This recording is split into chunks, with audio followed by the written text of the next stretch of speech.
రేయ్ తప్పైపోయింది నొప్పుకొని సారీ చెప్పాలండి. Sorry sir. ఆగండి రండి. నేను ఆయన చెప్పడం మీరు వెళ్ళిపోవడం ఎగేసుకొని నుంచోండి. ఇప్పుడు నేను వెయ్యబోయే శిక్ష వీళ్ళు ఊహించుకోలేరు. మహా అయితే ఏం చేస్తారు సార్? ఎన్కౌంటర్ చేసి వాళ్ళని గల్లం చేస్తారు, అంతే కదా?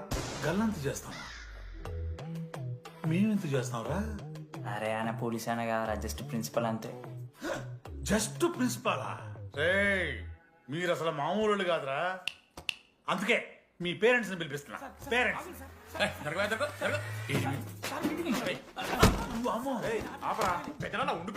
ఎవరికి పెద్దనా? సరే చిన్న చంపేస్తావా అండి? అట్లా కాదు టీడీ.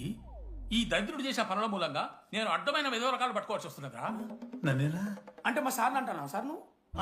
లేదు సార్, మిమ్మల్ని కదా సార్. మీరేమనుకోకండి సార్. నన్ను కాదు సార్ నా కొడుకు చాలా మంచోడు సార్. అగో వాడు చేయబట్టి వీడు చెడిపోతున్నాడు సార్. సార్ నేను వీని బర్త్డేకి ఒక చైన్ తీసుకొచ్చి ఇచ్చిన సార్. తాగిన ప్రతిసారి దాని లింకు తీసి ఇగో గీ ఉంగరం చేశాడు సార్. అంకుల్, మీ వాడిని నన్ను చెడగొట్టేది. మా చాలా డీసెంట్ ఫ్యామిలీ సార్. అబ్బా డీసెంట్ ఫ్యామిలీ. ఏం చేస్తుంటాడు రా మీ అయ్యా? దొంగసరా కాస్తుంటాడు. దొంగసారా?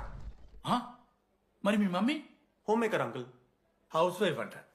ఇంట్లో గంజాయి పెంచుతూ ఉంటారు అంతే. గంజాయి గంజాయి మస్తు